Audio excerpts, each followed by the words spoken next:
नमस्कार मित्रों, जय जिनेंद्र, श्री गणेशाय नमः। मित्रों, मैं आपका दोस्त सन्नी जैन और आप सभी का मेरे चैनल एस्ट्रो लाइफ सीक्रेट्स में हार्दिक स्वागत है। वीडियो शुरू करने से पहले आप सभी से अनुरोध है, कृपया मेरे चैनल को सब्सक्राइब जरूर करें ताकि वीडियो की नई नई जानकारी आपको समय समय पर मिलती रहे। मित्रों, बेल आइकन को भी दबाना मत भूलिएगा। मित्रों, आज का विषय शुरू करते हैं। आज का विषय है प्रश्न कुंडली अनुसार क्या जातक रोग मुक्त हो पाएगा, क्या उसे हॉस्पिटल से छुट्टी मिलेगी। मित्रों, कई बार ऐसी स्थिति हो जाती है कि अचानक कोई हमारा सदस्य या कोई ऐसा रोगी जो हॉस्पिटल में एडमिट हो जाता है, उसकी रोग की स्थिति के विषय में कई लोग प्रश्न पूछते हैं कि क्या जब तक वो ठीक हो पाएगा। तब उस समय प्रश्न कुंडली का निर्माण किया जाता है और बताया जाता है कि जब तक रोग मुक्त हो पाएगा, क्या उसका रोग ठीक हो पाएगा, क्या उसे सही ट्रीटमेंट मिलेगा, क्या उसे हॉस्पिटल से छुट्टी हो पाएगी। तो ऐसा ही एक विषय आज हम लेकर आए हैं। मित्रों, हमें से कई लोगों ने ये प्रश्न पूछा था कि प्रश्न कुंडली पर वीडियो बनाया जाए, तो इसलिए हमने प्रश्न कुंडली पर आज का विषय लिया है। तो ऐसा ही एक प्रश्न हमारे सामने आया था, जिससे परिवार के सदस्यों ने हमसे ये प्रश्न पूछा था कि हमारे घर का जो सदस्य है उसको हॉस्पिटल में एडमिट किया गया है, क्या उसको जो रोग है उसका वो ठीक हो पाएगा, उसको क्या रोग है और उसकी समस्या का समाधान हो पाएगा, क्या उसको हॉस्पिटल से छुट्टी मिल पाएगी। तो उन्होंने जो हमें समय बताया था, जिस समय उन्होंने हमसे प्रश्न पूछा था, तो वो समय था 8 अगस्त 2020 शाम के 7:05 लुधियाना का हमने बर्थ प्लेस लिया था। तो मित्रों, ये समय आप नोट कर लीजिए। इस समय की हमने जब प्रश्न कुंडली बनाई तो मकर लगन की प्रश्न कुंडली बनकर सामने आई। यहाँ पर मकर लगन का उदय हो रहा है। तो मित्रों, जैसे ही हमने देखा कि यहाँ पे मकर राशि का उदय हुआ है, तो सबसे पहले हमें ये जानना होगा कि ये राशियों का महत्व क्या है। तो इसके लिए हम सबसे पहले ये देखते हैं कि मित्रों, जो ये मिथुन राशि, सिंह राशि, कन्या राशि, तुला राशि, वृश्चिक राशि और कुंभ राशि, ये जो 6 राशियाँ होती हैं, ये शीर्षोदय राशियाँ होती हैं। अर्थात पूर्वी क्षितिज पर उदय के समय इनका सिर वाला भाग प्रथम दृष्टि गोचर होता है। और जो मकर, वृषभ, धनु, कर्क और मेष, ये 5 राशियाँ होती हैं, ये पृष्ठोदय राशियाँ होती हैं। अर्थात पूर्वी क्षितिज पर उदय के समय इनका पृष्ठ भाग पहले उदित होता है। जो मीन राशि होती है वो उभय राशि होती है। मीन राशि का स्वरूप 2 मछलियों वाला है। ये दोनों मछलियाँ एक दूसरे से विपरीत दिशा में अपना मुख रखे हुए हैं, इसलिए उदय के समय एक साथ सिर एवं पूंछ दिखने से इसे उभयो अर्थात सिर एवं पूंछ से एक साथ उदित होने वाली राशि कहा जाता है। मित्रों, जो शीर्षोदय राशि होती है उसका परिणाम जल्दी होता है और वो शुभ राशियाँ मानी जाती हैं, और जो पृष्ठोदय राशियाँ होती हैं उसका जो परिणाम है वो देरी से मिलता है और वो इतनी शुभ राशियाँ नहीं मानी जाती। और जो मीन राशि है वो मिश्रित फल देने वाली राशि मानी जाती हैं। शुभ और शुभ दोनों कैटेगरी में इसको शामिल किया जाता है। तो मित्रों, यहाँ पर हमने देखा कि मकर राशि का उदय हुआ है, तो मकर राशि पृष्ठोदय राशि है, यानी जिसका प्रभाव देरी से मिलेगा या अशुभ प्रभाव भी हो सकता है, क्योंकि मकर राशि पृष्ठोदय राशि के अंतर्गत आती है। तो मित्रों, जहाँ पर हमने देखा कि मकर राशि पृष्ठोदय राशि है, तो हमने इसके बाद दूसरी कंडीशन देखनी है कि जो मकर राशि है वो चर राशि है। जब भी हमने रोग का विचार करना है या कोई भी प्रश्न का विचार करना है, तो हमने सबसे पहले देखना है कि वो राशि कौन सी है। स्थिर राशि है, चर राशि है, या द्वि स्वभाव राशि है। तो यहाँ पर चर राशि हमें दिखाई दे रही है लगन में। और जो हमने इसका नवमास कुंडली बनाई तो वहाँ पर भी कर्क राशि का लगन उगे हो रहा है। तो लगन में कर्क राशि होने से ये भी चर राशि दिखाती है। तो चर राशि का ही लगन और चर राशि का ही नवमास होने से तो हम कह सकते हैं इस जातक को रोग जो है उसमें बदलाव आने की संभावना दिखाई देती है, क्योंकि चर राशि आगे की मूवमेंट को दिखाती है, तो उसमें बदलाव होने की स्थिति को बताती है। अगर यहाँ पर स्थिर राशि होती, जो प्रश्न पूछा गया है, वैसी ही स्थिति रहने की संभावनाएं ज़्यादा होती, परंतु चर राशि आगे की स्थिति को बताती है कि इसमें बदलाव हो सकता है। तो यहाँ पर हमें एक पॉजिटिव साइन नज़र आया। तो मित्रों, यहाँ पर हम देख रहे हैं कि लगन का जो स्वामी है वो शनि लगन में ही विराजमान है। ये भी एक शुभ स्थिति है। लगन के स्वामी का लगन में बैठना भी अच्छी स्थिति को जाहिर करता है। परंतु मित्रों, जब हमने रोग के विषय में प्रश्न पूछना है, रोगी के विषय में प्रश्न पूछना है, तो हमने लगन को रोगी नहीं मानना और छठे घर के स्वामी को रोग का भाव नहीं मानकर चलना। तो यहाँ पर पहले हमें ये स्थिति को समझना होगा। जो लगन भाव है उसमें हम डॉक्टर का विचार करेंगे, क्योंकि लगन से हम डॉक्टर का विचार करेंगे। जो हमारा डॉक्टर ट्रीटमेंट कर रहा है उसको हम लगन से विचार करेंगे। और जो चौथे घर का स्वामी है यानी मेष राशि जहाँ पर पड़ी हुई है, तो चौथे घर से हम मेडिसन का विचार करेंगे, औषधि का विचार करेंगे, जो रोगी को हम औषधि दे रहे हैं उसका विचार चतुर्थ भाव से करेंगे। और सप्तम भाव से हम विचार करेंगे रोगी के रोग का, जो जातक को रोग हुआ है जिस कारण वो हॉस्पिटल में एडमिट हुआ है उसका विचार हम सप्तम भाव से करेंगे।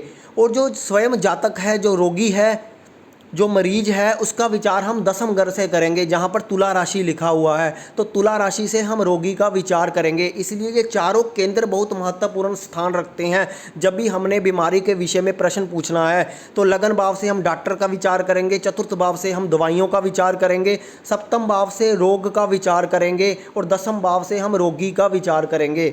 तो मित्रों, इस प्रकार से ये चार स्थितियाँ बनती हैं। तो हम यहाँ पर देख रहे हैं जिस रोगी के विषय में हमसे प्रश्न किया गया है, तो आप देखोगे कि दसम घर का जो स्वामी है वो छठे घर में राहु के साथ है। तो ये रोगी के रोग होने को दिखाता है कि जातक को कोई ना कोई रोग अवश्य है। अब हम रोगी के रोग का अगर विचार करना है तो हम देखेंगे कि सप्तम जो घर है वो रोग का है, जहाँ पर आठवें घर का स्वामी सूर्य बैठा हुआ है और छठे घर का स्वामी बुध सप्तम भाव में बैठा हुआ है। 6 और 8 भाव के स्वामी जब सप्तम घर में बैठते हैं तो रोग होने की आशंका तो दिखाते हैं। तो यहाँ पर कर्क राशि और सप्तम भाव दोनों ही प्रभावित हैं। तो हम यहाँ पर कह सकते हैं कि जातक को जो रोग है वो चतुर्थ भाव या कर्क राशि से रिलेटेड हो सकता है, क्योंकि कर्क राशि भी प्रभावित है, सूर्य भी प्रभावित हो रहा है। तो यहाँ पर जातक को हम कहेंगे कि ये प्रश्न पूछ सकते हैं कि इसको जो समस्या है वो चेस्ट से संबंधित हो सकती है, हृदय से संबंधित हो सकती है, फेफड़ों से संबंधित कोई ना कोई समस्या हो सकती है। वास्तव में इस रोगी को जो समस्या है इसको अचानक से हार्ट अटैक की समस्या आई, जिस कारण इसकी स्थिति काफ़ी बिगड़ गई, जिस कारण से दुखी होकर इनके परिवार के सदस्यों ने हमसे ये प्रश्न किया कि क्या ये जातक ठीक हो पाएगा, क्या इसे हॉस्पिटल से मुक्ति मिलेगी, इसके मतलब रोग का जो उपचार है क्या वो हो पाएगा। तब हमने इस प्रश्न कुंडली का निर्माण किया था। मित्रों, जैसा कि आप देख रहे हैं कि अब हमें इसका विचार कैसे करेंगे। हमने रोग का विचार कर लिया कि सप्तम भाव जहाँ पर प्रभावित हो रहा है, इसलिए जातक को कोई ना कोई रोग अवश्य है और गंभीर रोग दिखाई देता है। तब हम यहाँ पर देखेंगे कि जो लगन में है शनि बैठा हुआ है, लग्नेश लगन में ही बैठा हुआ है, यानी जिस डॉक्टर के पास ये केस है वो डॉक्टर बहुत ही अच्छा डॉक्टर है, सुलझा हुआ डॉक्टर है, यानी रोगी का जो ट्रीटमेंट चल रहा है वो अच्छे डॉक्टर के द्वारा चल रहा है। तब हम निश्चित होकर कह सकते हैं कि अच्छे डॉक्टर के पास इस रोगी का केस गया हुआ है, जिस कारण थोड़ी सी हमें यहाँ पर समस्या कम होती दिखाई दे रही है। एक अच्छा डॉक्टर रोगी को बचाने में समर्थवान होता है। तो यहाँ पर लग्नेश बली होने से इसको एक जो डॉक्टर है वो अच्छा प्राप्त हुआ है। तो यहाँ पर हम देखेंगे कि चौथे घर में कोई बुरा प्रभाव हमें नज़र नहीं आ रहा। चौथे घर का स्वामी भी चंद्रमा के साथ है, चाहे द्वादश भाव में स्थिति बन रही है अपने से द्वादश भाव में, लेकिन चंद्रमा और मंगल का इत्तिशाल योग भी बना हुआ है। इत्तिशाल योग का मतलब होता है जब जो ग्रह समान डिग्रियों में, जब कम डिग्रियों के अंतर से योग बना लें, जिसमें चंद्रमा की डिग्री कम होनी चाहिए। तो यहाँ पर चंद्रमा 18 डिग्री का है, मंगल 27 डिग्री का है। तो यहाँ पर चंद्रमा का मंगल से इत्तिशाल योग भी बनता है, जिस कारण यहाँ पर हमें एक अच्छी स्थिति दिखाई देती है। और चतुर्थ भाव में गुरु की दृष्टि होने से इस जातक को जो दवाइयाँ प्राप्त होंगी उससे भी जातक ठीक होने की संभावना बनेगी, क्योंकि गुरु की अमृत दृष्टि चतुर्थ भाव में पड़ रही है। इसलिए जातक को जो दवाई दी जाएगी वो भी अपना असर कहीं ना कहीं ज़रूर दिखाएगी।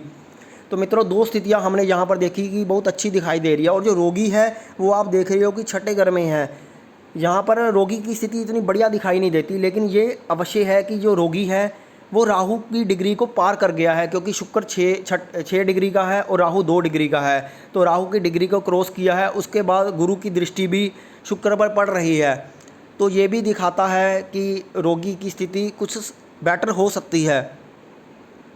और मित्रों, जब भी प्रश्न कुंडली आए तो हमें चंद्रमा की स्थिति को भी देखना चाहिए। चंद्रमा तीसरे घर में है तो ये भी खर्चे भी दिखाता है, यात्राएँ भी दिखाता है, टेंशन भी दिखाता है। और चतुर्थ भाव से द्वादश है तो हॉस्पिटलाइजेशन भी दिखाता है। तो ये भी स्थिति दिखाता है कि रोगी को इस समस्या का सामना करना पड़ रहा है।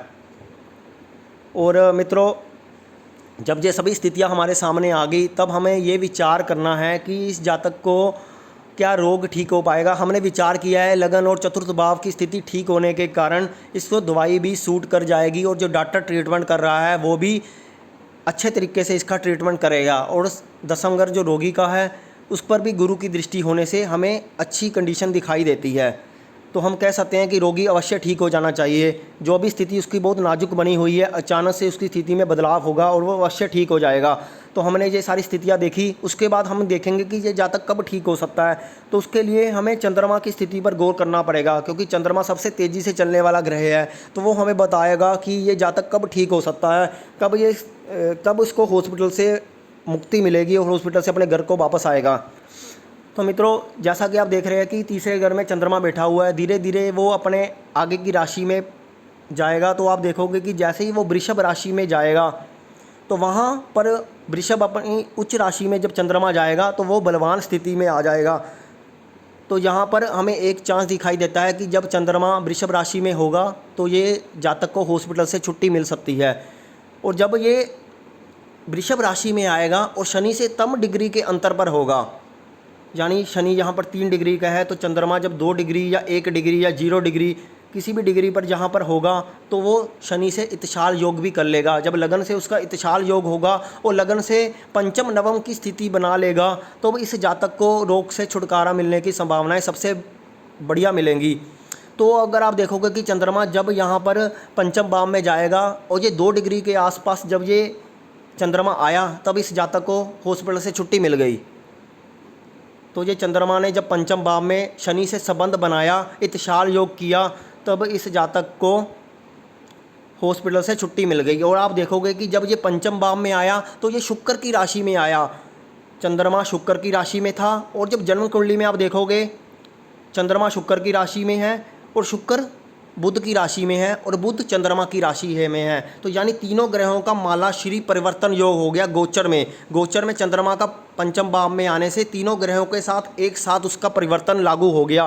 क्योंकि यहाँ पर जब हमने देखा कि जो स्थिति बनती है, क्योंकि रोगी यहाँ पर स्वयं शुक्र है, तो चंद्रमा का शुक्र से संबंध बना, शुक्र से भी इत्तिशाल योग बना, परिवर्तन योग बना, और नवम भाव के स्वामी बुध से भी संबंध बना, छठे घर का भी बुध स्वामी बनने के कारण रोग से मुक्ति हुई और उसको घर वापसी उसकी आसानी से हो पाई। तो चंद्रमा के पंचम भाव से परिवर्तन होने से एक साथ कई ग्रहों से उसका संबंध बना, तो उसको हॉस्पिटल से बाहर आने में उसकी महत्वपूर्ण भूमिका यहाँ पर रही। तो मित्रों, इस प्रकार हमने प्रश्न कुंडली का आकलन करना है। सबसे पहले हमने यही जानना है कि जिस डॉक्टर के पास हमारा केस है क्या वो डॉक्टर अच्छा है, तो वहाँ पे हम लगन से विचार करेंगे। लगन से हमने देखा बहुत अच्छी स्थिति का निर्माण हो रहा है, तो डॉक्टर इस जातक को बहुत अच्छा प्राप्त हुआ जिसने उसकी बहुत केयर की। और चतुर्थ भाव से हमने मेडिसिन का विचार किया, जो जातक को दवाई दी जा रही थी वो बहुत आसानी से इसको असर करने लगी और अचानक से ही इसकी तबीयत में सुधार होना शुरू हो गया। तो इस प्रकार से हमने सारी स्थितियों का जायजा किया और समय भी निकालने की कोशिश की, क्योंकि इस जातक को हमने पहले ही कह दिया था जब पंचम में चंद्रमा का गोचर होगा तब स्थिति इसकी अच्छी हो जाएगी, तो हो सकता है इसको हॉस्पिटल से भी मुक्ति मिल जाए। तो जैसे ही चंद्रमा 2 डिग्री पर आया तो उसका शनि से इत्तिशाल योग होने के कारण इसको हॉस्पिटल से मुक्ति मिली और ये जातक स्वस्थ होकर अपने घर पर आ गया। अब ये जातक काफ़ी अच्छी स्थिति में है, इसको हार्ट की जो समस्या थी उसमें भी स्टंट डाल दिया गया है और जो वहाँ पर उसकी स्थिति बिगड़ गई थी वो भी काफ़ी कंट्रोल में आ गई थी।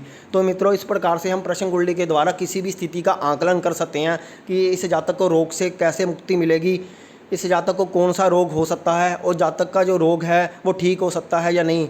तो मित्रों, उम्मीद करता हूँ कि आपको आज के वीडियो से आपने ये जानने की कोशिश की होगी कि रोग का विचार कैसे करते हैं। अगर आपको आज का वीडियो पसंद आया है तो कृपया मेरे चैनल को सब्सक्राइब जरूर करें, वीडियो को लाइक करें, शेयर करें। धन्यवाद।